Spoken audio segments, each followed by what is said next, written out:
Welcome back to another Craving Solutions video, everyone. If you're new to the channel, this channel is all about finding solutions to your problems. And so today we have our Frigidaire dishwasher. I guess it just, as it ages, more and more problems are starting to occur. We are having a series of problems with it. It started with with it not starting. Basically, you'd open and close the door and it would just not start. It would take a while. Open and close, then it would finally start. Then we were having another issue where it wasn't washing properly, and now it's not drying properly. And so just an array of problems, and it all really comes down to two possibilities that I found that I hope will be the problems that you guys are having, and hopefully that will be your fix. Very quickly, this is for Frigidaire Gallery dishwasher. So this is kind of how mine looks like. I'll show the model.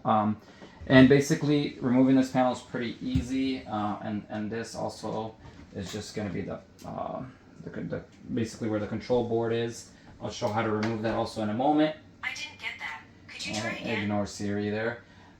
So basically, once you remove this, but let me just show you guys quickly how it just slides down once you do. And opening this dishwasher here. So I just left some dishes in there just for testing purposes. Okay, so basically to remove the control board, you're going to have to do these, 6 screws right here. Okay, and you're going to have to remove these 6 screws. And then also to remove the actual cover, it's just these 2 screws, one here and one here. Now after you remove it, there's not really going to be a whole lot of weight, so this thing is going to want to really shoot back up at you. So just keep that in mind. Once you have them removed, it is time to start looking into what the problem is. As soon as I opened mine up, I could see very bad corrosion. Well, not corrosion, but more like melted wires, and if I can just show here, you could kind of see. So this is where the sockets were into this door latch, which is basically, it goes right here. So basically, or maybe it's like this actually. Anyway, so this is where it goes, and it was just, you could see it burn, and it's just really in bad shape. So this whole part needs to be replaced. And you guys would be surprised if this is the cause of like almost every single problem, probably for all of you, because what was happening is, because it was making very little contact, you're getting voltage, but it wasn't enough. You could even see here, look at that, it's burnt here. Anyway, the voltage just wasn't enough. This door latch actually has the whole 110 volt power traveling through it. And so what I did was to test everything and to rule, obviously I know this was a problem, but what I did was I brought the 2 blacks together and the 2 whites together. Now, obviously, please make sure you shut off your power before doing this. I apologize for not mentioning that before. Test your breakers and make sure there's no power. Use a meter if you have to, but the easiest way when everything is still there is going to be at your display on the panel right here. Once the lights disappear, there's no more power, clearly. So that's assuming your panel is working, obviously. So once you get this, you verify there's no more power, then go ahead and continue to open it up. Again, once all the screws are gone, this thing is just going to kind of like fall like that, and you're going to have the control board right over here, which I took apart as well. And I'll kind of show how that's done here in a moment. Okay, so basically I have my 2 black wires connected, my 2 whites connected, and then when you turn on the breaker, keep in mind that this thing's always gonna be on at this point. Meaning if you programmed it to turn on, it'll always think the door is closed because there's power here, because we have because we basically bypassed the latch switch. It's completely bypassed, so it's always going to be on. If you are going to be doing some tests, again, make sure you cover the wires like I did here with some electrical tape, or whatever you may have, wire nuts, whatever you would like to use. when you have this panel on, you go ahead and start the normal wash. Pick all your settings and start it, and verify that everything is working.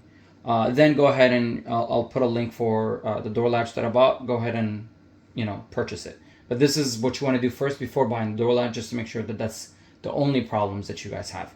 Unfortunately for me, there was a little bit more than that, but this should be it. I mean, this will cause, again, there won't be enough power to operate all the equipment inside, so it won't operate efficiently.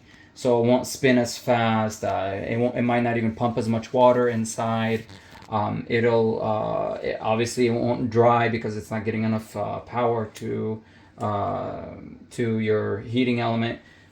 There's just the water won't be hot. There's a lot of things that will happen when the switch is not working properly. So if you were like us, you open and close it a couple of times and then it starts, okay, yeah, but eventually it stops cleaning. Another thing that I noticed, if you guys could see, something that you guys could use to prevent this from happening. I don't know if that's exactly what caused the problem on the latch, but you could kind of see here, maybe this is from the steam, the moisture. Maybe you should leave when it's done, open your dishwasher and let it, the whole point of leaving it closed. I don't know if you can avoid this or not, but it might be a good idea to, open your dishwasher and let it air out. A lot of people will say that, but I'm saying to do that to avoid this. You could kind of see, with the moisture just coming here and building up. In any case, the part, this is about like $40, because I wanted to rush it. Maybe you could get it for $35 if you're not in a rush. I'll link a couple of them in the description. There is one more thing that I want to show you guys. There was some, looks like corrosion or moisture buildup or something on here. I cleaned it with a toothbrush as much as I could, but if we could there was some right here. I just kind of rubbed it off just to make sure there's nothing there. I don't think there's anything wrong with these resistors at all, so hopefully they're all fine. And there was even some buildup in here. I just just took the toothbrush because it's just easy on things and it won't break anything, and just wiped it off. But there was one area that I noticed was a problem right here. There should be contact between the board and this right here, and there isn't. And so for me, the only thing, everything is working fine now except for literally I would have soap in here. That was another symptom where the soap wasn't even fully getting washed out. Like you would still see soap still in the machine. So again, all this is just because the door latch wasn't letting the right voltage go through, because it was deteriorating and falling apart. Anyway, so here we're gonna solder this. We have a solder, so we're gonna solder this. You could buy a new board, but this thing alone is like $150, guys. So if that's what you're gonna need, I don't even know how much this thing costs us, but at this point you're looking at $200 just to repair it. I don't know if it's gonna be worth it for some of you, but hopefully you won't have to replace the board. Hopefully this all it is just the latch. You replace the latch and you're done. And then again, so we're just gonna solder this, and yeah. So this should be the last thing that will make sure that we should be operating, and we'll put everything we'll close everything back up again and show you guys the progress afterwards. But this is this is just to show you guys everything thus far. And one more thing, I guess, would be once you guys get it all soldered up, just to show you guys how to put this back. You guys obviously would put this, you could see, look at that buildup. I'm gonna have to clean this side as well. Okay. Again, you would put it back here. There's about 1, 2, 3, 4 screws that you would put back. Okay. And then you're gonna connect them all right here, basically. So you're gonna have the red go right here, the black go right here, and then obviously that will go here, this will go here, and then obviously that will connect right here, and then you're gonna cover them all up. Basically you're gonna put the lid back on, and just to kind of show you, put this part in first, and then you screw them in, and then that's that. But just to show also, we have these wire crimp connectors that you see here. The ones that were on these were not insulated. They weren't covered. Okay, so we're gonna want to make new ones because you can't buy this. The socket here protected them. Basically, they made sure that they didn't make contact when it was in the latch. But you can't really buy this anymore. So now we're just gonna have to make sure we get insulated ones so that when we get our new latch, when they go in here, they don't make contact with one another. So that's gonna be important.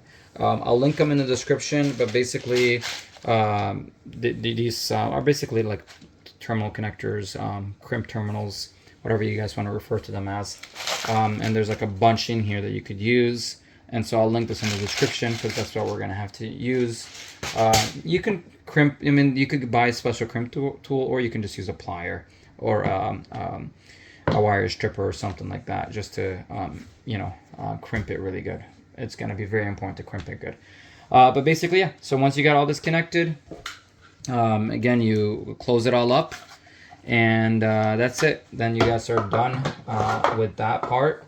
Again, we're gonna solder it, and once we have everything put back together, we'll just show you guys that it's all working, and we'll be right back. Yes, this fixed our problem. We just soldered the part as I showed you guys, and put it out here to test, and everything is working. I mean, I don't think there's anything necessary. All you do is just, screw it back up just like I was showing you earlier. It should be pretty simple to do. And once you guys get the new latch, again, just have the black on one side and the white on one side. It doesn't really matter which side, as long as, white is on one side and the black is on the other side. Or just take a picture of how you had it originally if that puts your mind at ease. But again, that's pretty much it. Just white on one side and black on the other. Yeah, that's it. That's all you pretty much have to do. Just, for reference, in case anybody ever needs this, I tried finding this online. I couldn't find it. This is the data sheet for basically any problems that you guys might encounter.